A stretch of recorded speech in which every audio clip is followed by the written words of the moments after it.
On that terrible day when we've had an active shooter event with multiple families impacted, we know that we have done many jobs to save lives, to reunify families, and to give good information. But what happens after that? That's what we're going to talk about next. Stay tuned.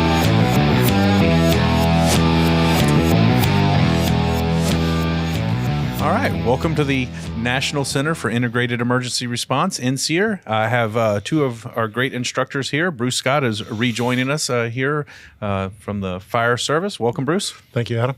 And I've got Cammie Mertz here as well from law enforcement. Yep. She's back in the studio to help us talk about kind of an important topic, I think. And, Absolutely. And again, I am Adam Pendley. I'll be the host for today's podcast, and I have a law enforcement background as well. So we're going to talk a little bit about something that even goes beyond that initial active shooter incident response, our incident management, is we've had our community impacted, right, Bruce? We've talked about this a lot, that when we face one of these incidents, it's not just a police problem, a fire problem, an EMS problem. It's what? A community problem. It's a community problem. And we know that many, many people in our community are going to be hurting.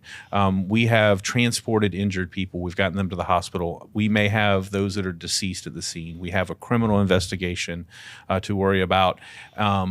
And the community has been deeply impacted. You read stories all over the country that some of these scenes are at places that were community centers. And now how do we recover from that?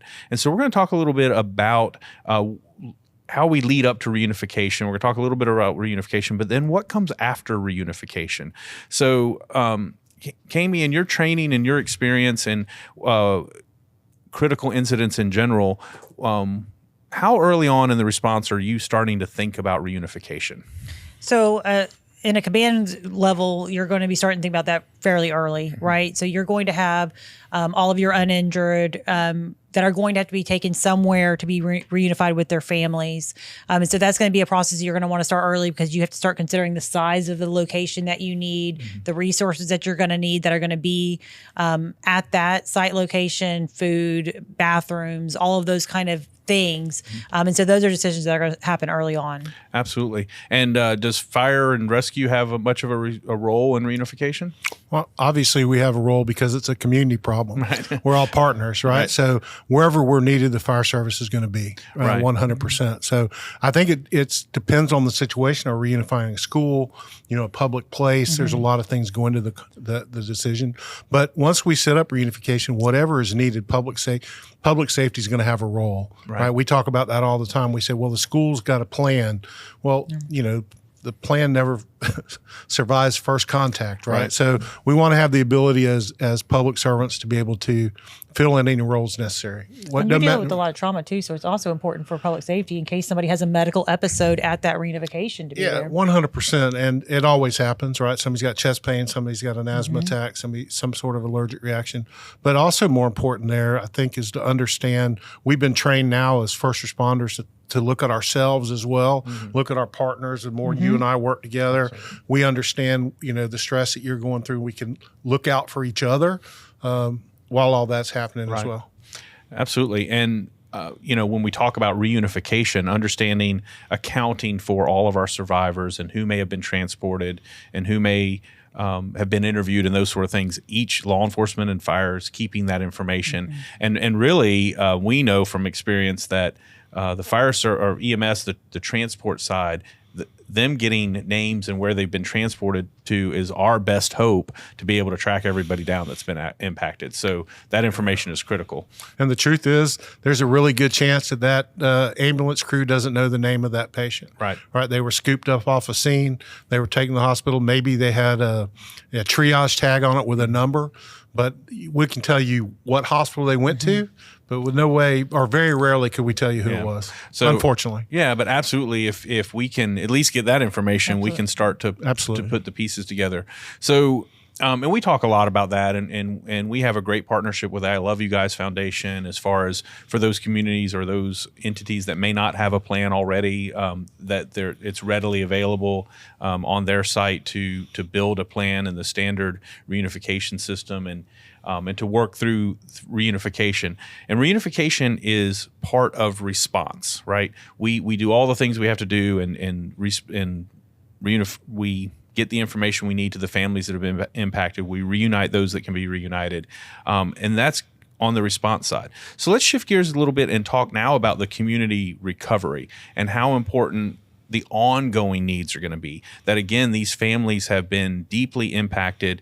The survivors themselves have been deeply impacted. So there is a lot of talk in the country, around the country, for agencies and emergency management organizations and volunteer organizations active in disasters to help set up family assistance centers, things that go on for a while. So you look back at some incidents that maybe are in an area where a lot of people have come from out of town. Let's say you have an event in your community where a lot of people have come from out of town.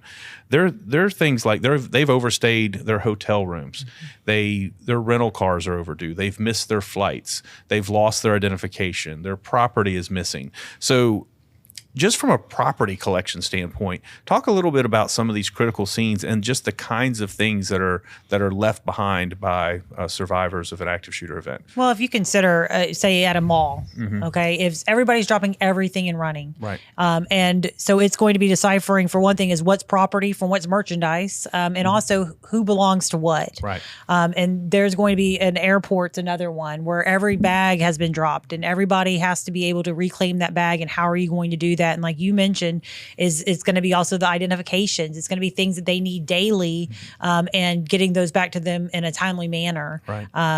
While they're going through all this trauma, while they're going through all of these different things. So is that something that we can plan for now? Or do you just think that, is it just better for law enforcement to understand that the mission isn't over once the scene is clear? Do you think we still have more to do? Well, we definitely have more to do, right? And it's always about training. So everything's about training and understanding and recognizing that this is going to happen, that you're going to have, we always think of people. We always think of people in reunification and that we're going to get this person.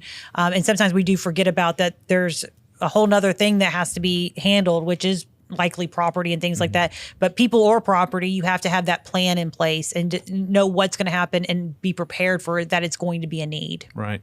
So in the world of emergency management, have you seen an increase or have talked to others about this idea of needing to put together plans for a family assistance center, locations, and what are some other community groups that you want to stay in touch with now to start building some of that? I think the realization has come that that's a real thing now.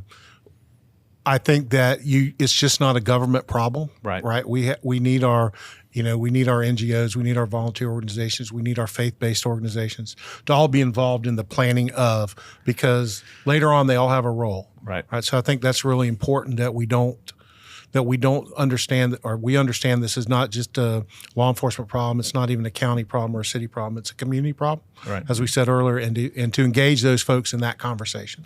Right. So I think in a pre-planning sort of way, this is actually one of the things that some of our communities can talk about now, because it's not necessarily even disaster specific. It can be an active shooter event. It can be another type of critical incident, some sort of a major motor vehicle incident or a train derailment. There's a lot of things that can impact a lot of people simultaneously. And the same plans you would put in place can impact or can be effective in all of these different types of disaster scenarios. So, and again, I think when we talk about fire, police, EMS, our partnership with the county emergency management, this is the kind of conversation we can have now to say, and this is a role I think that emergency management can take on in a community. And the emergency management, if they're doing their job, they're bringing these community partners for a whole litany of reasons, right? There's a whole lot of reasons they're bringing them in to say the Emergency Operations Center, to have conversations about hurricanes, tornadoes, floods, what we're going to do if.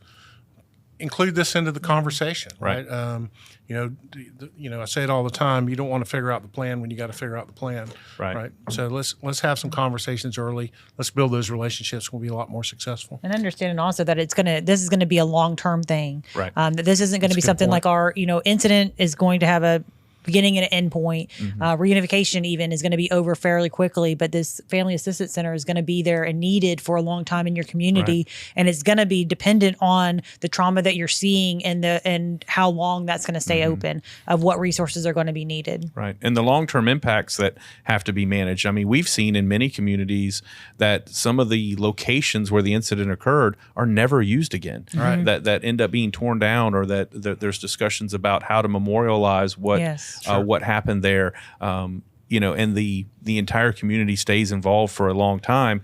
And we may have transitioned from our unified command that was in charge of the initial scene, but I think we're not being honest with ourselves if we don't think our agencies are going to continue to be involved. Even police, fire, EMS are all still going to have a role, even in the long-term stuff, in addition to all those other community partners you mentioned, Bruce. I mean, I think that's really important. But from a planning perspective, this is one of those things you could even pre-designate certain facilities that have the infrastructure that you would need to do a long-term family assistance center, and the types of a call list of who you would call and who you would get into position when that happens. But similar to reunification, just if we were a planning committee right now, we were talking about what our community would do for a family assistance center. How early would we start to get that ball rolling when we get the call of that terrible day that's happening right now? Well, again, every community should or probably should have some sort of recovery plan that includes the community recovery to something like this, right? So those conversations, you need to talk to your elected and appointed officials, have those conversations, because they're going to be the face of this, the Family Assistance Center. They're going to be the face of it. What is their goals? What is their end game? What are they looking for? And then be prepared to support them in whatever it means necessary. Absolutely. So I think you mentioned it, like reunification, you're almost thinking about that as the response is underway.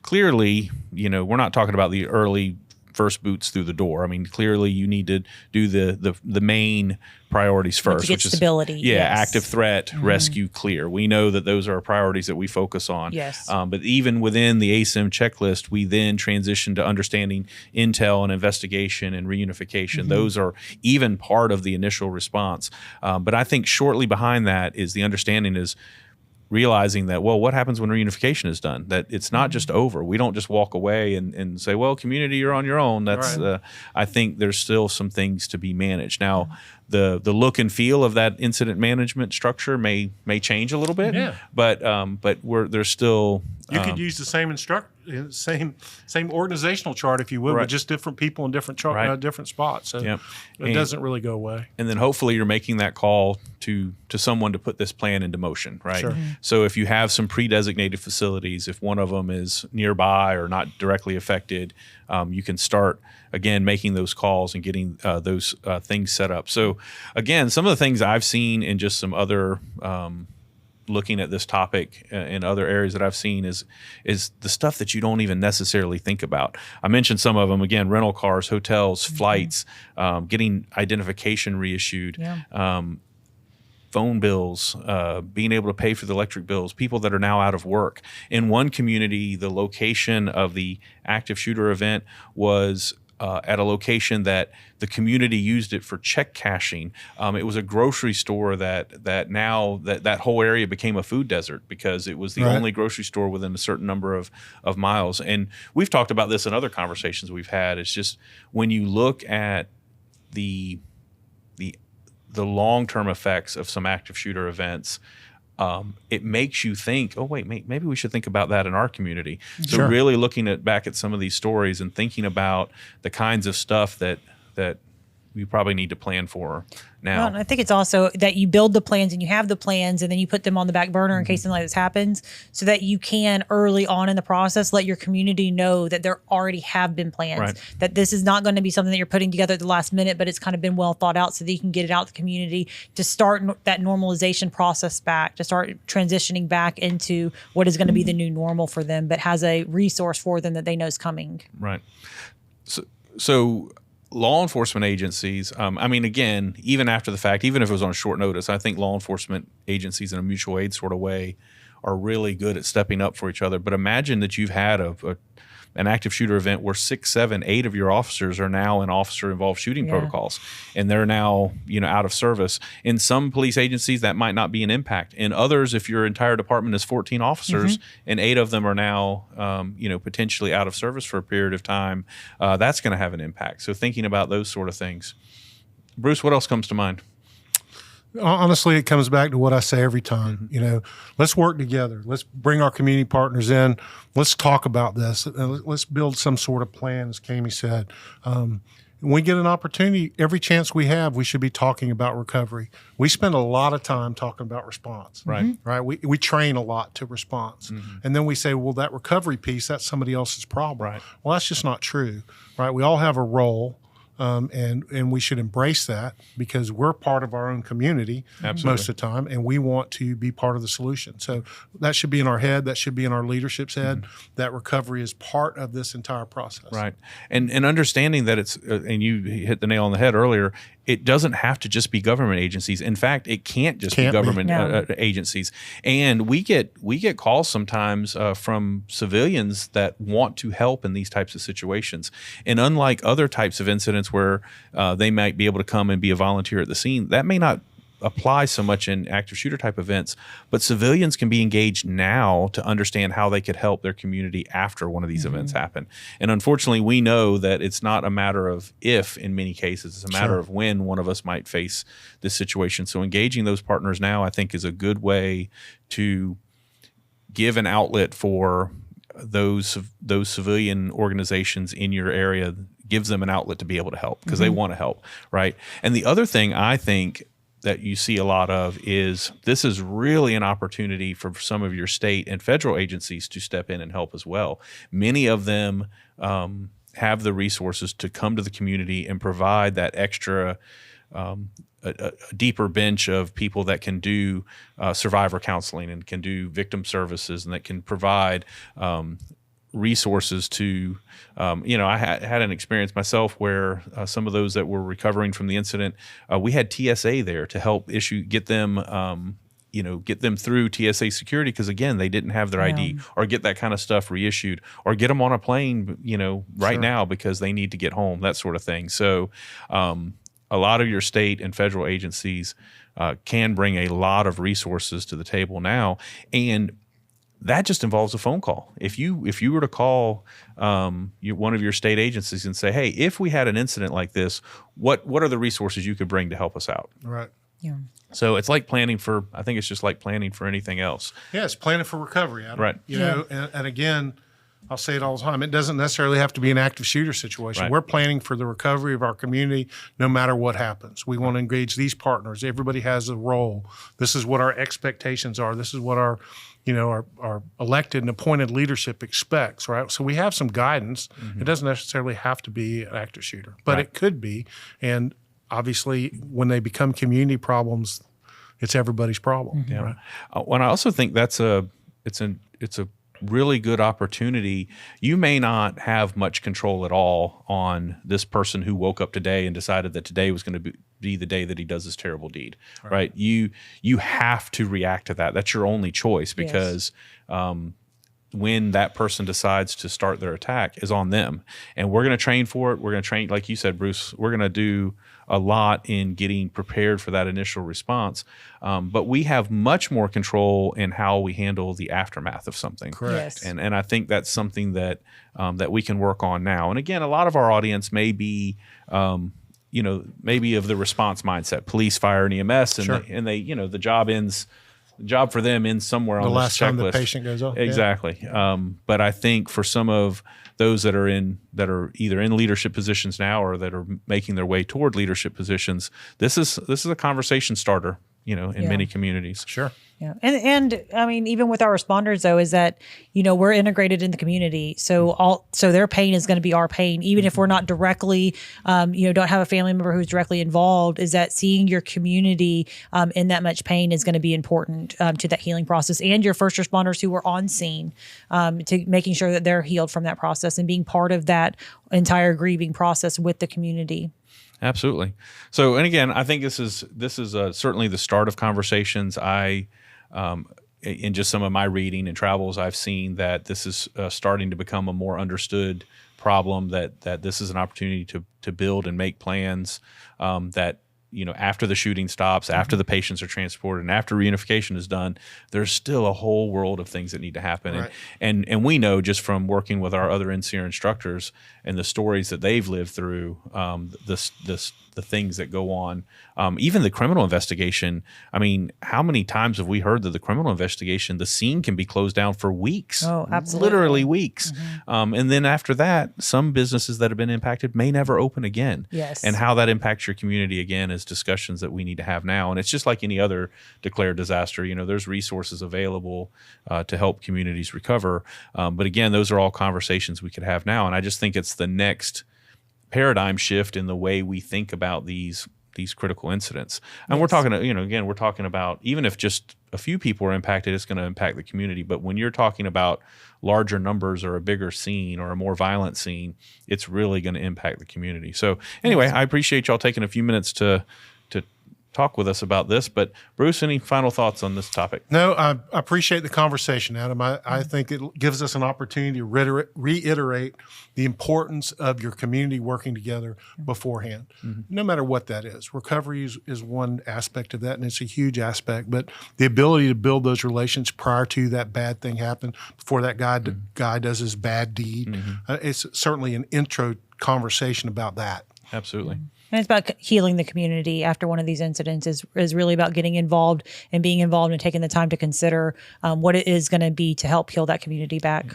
And then my only final thought is, again, from listening to some of the others that have lived through these events, and in the responder world, police, fire, and EMS that we work with, they were surprised at times, just like I was in an incident that I was involved in, kind of almost surprised that my job isn't over. I thought reunification was done, but then I realized that, hey, there were some more things that needed to happen. In my community, the impact, nobody was a local resident. Everybody was from out of town. So I had, I was helping members from outside our community recover, visitors, tourists to our town that were attending an event, needed some help after the fact. And it was really an eye-opener for me. So it's one of the reasons I'm passionate about this topic as well, is that it didn't end just on the response side. There was still a lot of work to be done. And again, my final thought would be, don't let yourself be in a position where you're surprised by that. Exactly. And understand that there's going to be more work to be done. So, and my alibi would be, this is not going to go away. This is a week, month, year thing that you may be dealing with your community solutions. So. Absolutely. So Bruce, Kami, thank you very much. Again, if you haven't subscribed, please hit that subscribe button, share it with others. And again, just like this conversation, there are a wide variety of conversations that we have on these podcasts that touch a lot of different topics and some good ideas out there. And I appreciate you coming in. Thanks for having us. Yes, thank you. And thank you to Carla Torres, our producer, for keeping us in line and on track. Yep. And with that, until next time, thank you.